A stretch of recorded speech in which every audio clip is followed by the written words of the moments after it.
Hey folks, I got a great video for you today. You're not going to want to miss this one.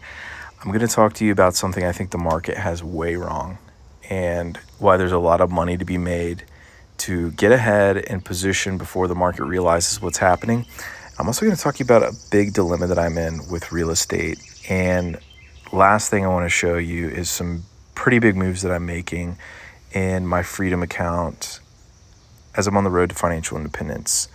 And that's what we're doing on this channel. We are tracking the road to financial freedom.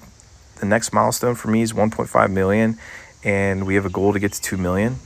And so if you're new to the channel, welcome. Thanks so much for being here. We've been doing this for about 2 weeks. We got 27 subscribers. Thank you for your support and appreciate you all. So let's go ahead and jump right in. So first things first, and I'm just going to scroll through here. This is what the market has wrong. Over the last, over the last year, the market has been bleeding the Mag 7, and it's unbelievable. I've never seen anything like it. I invest heavily in the Mag 7. I have tens of thousands, maybe hundreds of thousands of dollars invested in the Mag 7. I can tell you that these are the greatest companies in the world among them. And look at this. They're down 30%, 25%, 20%. And I think what we're going to see very soon in this next earnings season over the next few weeks, I think we're going to see a change, a shift that takes place. And here's why. I got to move over to a couple of things that I want to show you. So just today, Meta, which by the way has been getting crushed this year at a PE of, it's been below 22, which is insane for Meta. On the 52-week range, we're way down. Meta today had like an 8 to 10% swing from bottom to top. And partly because Zuck, he went out on Twitter, on X for the first time in like 3 years. He made some claims about things the company's doing with AI. But it's really interesting. When you look at AI and the moves that are being made, not just with Meta, but take a look at this. Anthropic and OpenAI are definitely the leaders when it comes to AI models. I mean, there's no question about it. They're way far. Elon admitted this. He admitted that Anthropic was by far, like, there's no one even close except for OpenAI. What does this have to do with the Mag 7? Well, let me explain it to you. The Mag 7 has billions and billions invested into OpenAI and Anthropic. There is, for example, Microsoft, which has been getting destroyed, is down 20, 25, 30%. Lowest PE in 3, 4, or 5 years, which we've been buying, by the way. They own almost a third of OpenAI. Amazon owns 5, 6%. NVIDIA owns 3, 4%. So with the Mag 7, you're getting OpenAI, you're getting Anthropic. And here's the kicker. The market knows that OpenAI and Anthropic are going to IPO, but they don't know when. It's probably going to be either later this year or early next year. And when the market starts to pick up on this and fixate on it more and more, then the Mag 7 will benefit from it. And right now, there's still a lot of buying opportunities, I think, with the Mag 7.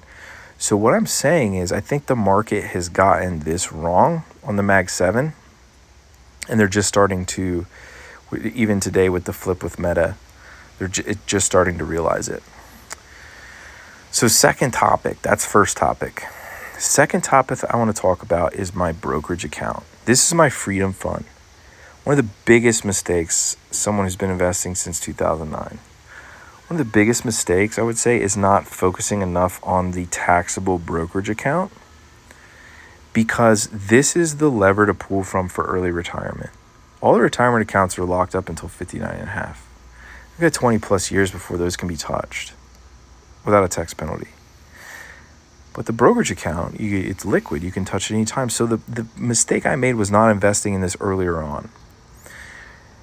And here's the dilemma. The dilemma that I'm in is, what is the relationship between diversification and alpha, or concentration and positioning and risk management? I'm considering that I may need to build this portfolio in a different way. Most of my investment portfolios are built for the long term, 10, 15, 20 years, and they're very diversified. This one, I need more alpha, and here's what I'm going to do tomorrow. Tomorrow, I'm transferring a sizable amount into this account, thousands of dollars, and I'm going to position in semis, and I'm going to rebalance this account, and I'm going to take a bigger stake in the growth in the tech portion. So that's what I'm going to do. Right now we're at almost 20% in VTI. I need this account to be growing more quickly, and it is underperforming. It's basically doing what the market does, in large part because it's very heavily weighted in the Mag 7, and then that Mag 7 is just, the market's gotten it totally wrong. But what I want to be careful is semis on, if you look at technical charts, very hot. And you don't want to be, I don't want to I've been dollar cost averaging into semis. And I don't want to, I want to avoid a big pullback sort of event with semis, which could happen. So at any rate, that's what I'm doing in the portfolio today. Just to give you an example, this is the amounts, and I've been increasing the QQM up from like 2%, now almost 4%, and that's what we're doing in that portfolio.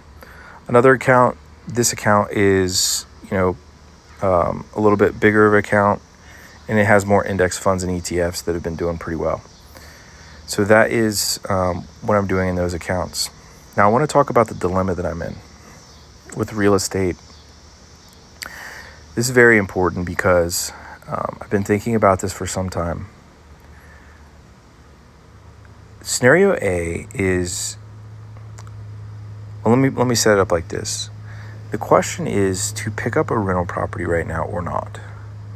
And I gotta give some context here. Just a second.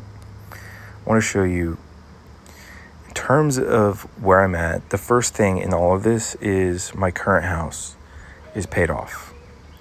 The second thing is I don't have any other debt. I'm completely debt free. So $850,000 in retirement investments, $56,000 in the Freedom account invested, $529 at HSA, high yield savings, a little bit in checking just to pay the monthly bills, and then the home equity in the paid off house, and a little bit of Bitcoin, and then about $230,000 a year household income remote. That's my setup. That's my situation. So the question is, should I pick up a rental property? And I want to put it like this in two scenarios. Scenario A is continue investing and not getting a rental property, and assume average returns over the next 10 years. Monthly investments, we'll just call it $3,000 a month. It was very conservative. I'm actually doing more like, just in the Freedom account, $5,000 a month. And then if you take that and run the numbers, you're looking at about $500,000 over the 10 years. Scenario B, though, if I buy a house, let's say I buy another property, rent this one out that's paid off. Looking at the gross rent, we'll call it $30,000 a year. If the rental appreciates at 3%, you're looking at $591,000 appreciation gain, $151,000. After 10 years, adding in the cash flow, you're looking at $346,000, which is not as high as the extra investing. So basically, running some preliminary numbers, it would be better if I didn't pick up another property right now. And that doesn't even account for all the headaches that you have with a rental property. And the other piece of this is interest rates, I think, are really high. And I think the housing market is going to be coming down. A lot of the houses I'm seeing, that's the case. So I'd be curious to see what you think out there. Let me know what you think. Appreciate everybody being a part of the channel and learning as we go on the road to financial independence. Next milestone, 1.5 million, and then on to $2 million. We've got some pretty big setups out there. I'm really excited about the Mag 7 and what we're going to see. We've got big earnings coming up in mid-July. So a lot more to come. Thanks for being here, folks. We'll see you in the next one.